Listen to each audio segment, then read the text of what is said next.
In this section, we will discuss managing local group accounts.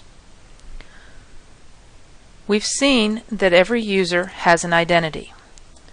They have a user ID and a name. They have a primary group.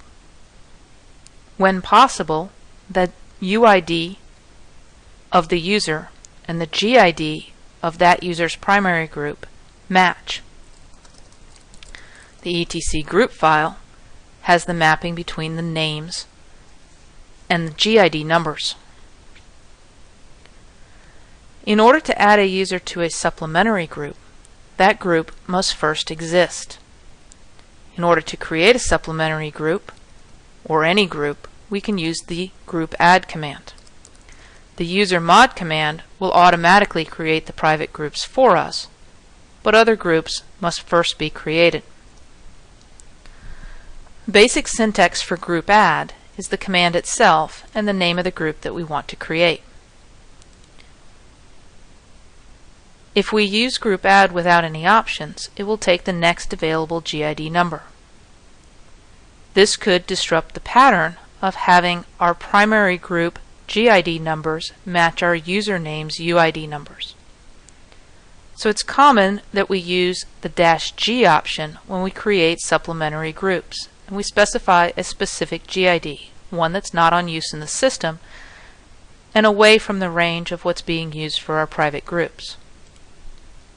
If we know that it's going to be used for system accounts, we have another option of using the -R option.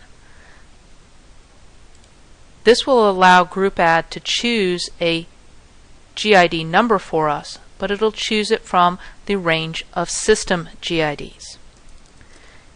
If we look at the etc login.defs file and search for GID information, we see that the automatic GID selection for group add begins with 1000 for ordinary users and is in the range from 201 to 999 when we create a system account. So if I use group add and I just gave it the name of a group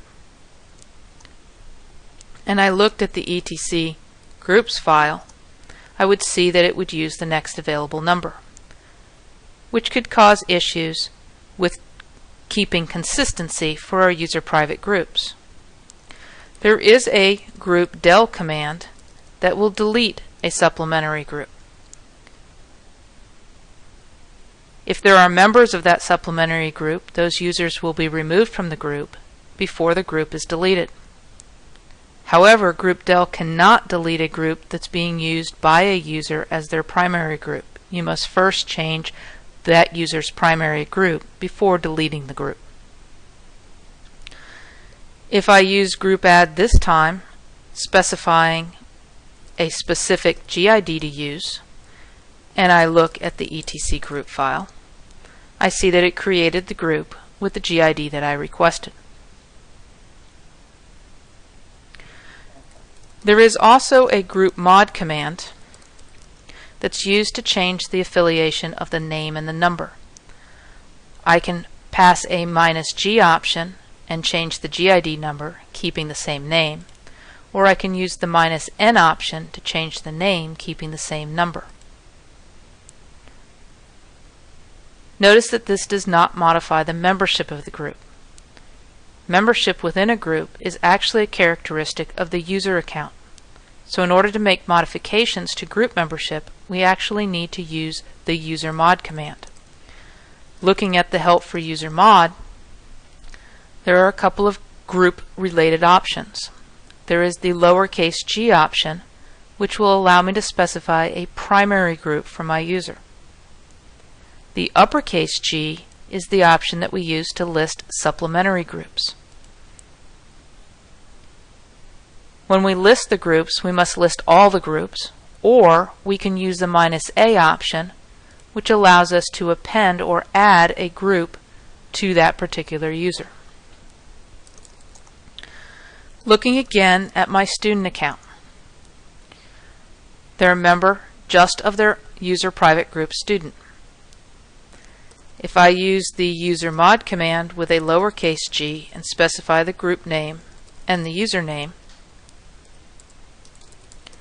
I'll change their primary group.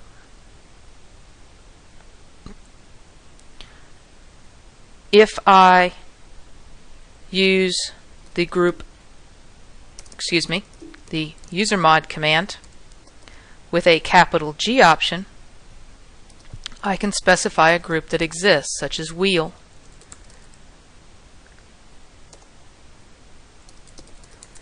And add that user as a supplementary group. I have not changed my primary group, but I have added a group to the list of all groups. Let me change the primary group back to the user's private group.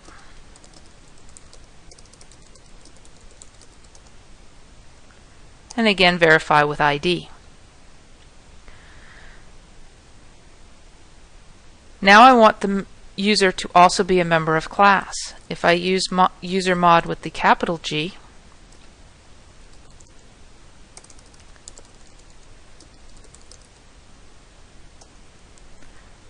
and I look at that user, they're now in class 1, but they've been removed from wheel.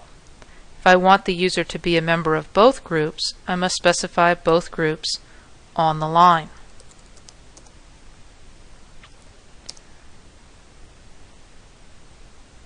This is simple enough with only a couple of groups, but can become very tedious if there's a long list of groups that I want to make sure the student is a member of. Let me create another group.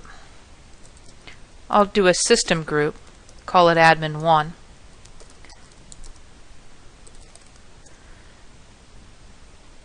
Since I used the -R to make it a system group, it's in the range below 1000.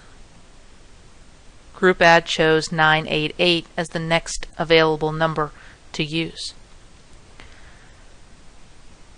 If I say user mod with a lowercase a and a capital G for admin 1 for student, the A option will append. So I look at the identity of student now, and I did not make any modifications to the old list. I simply added or appended an additional group for this user.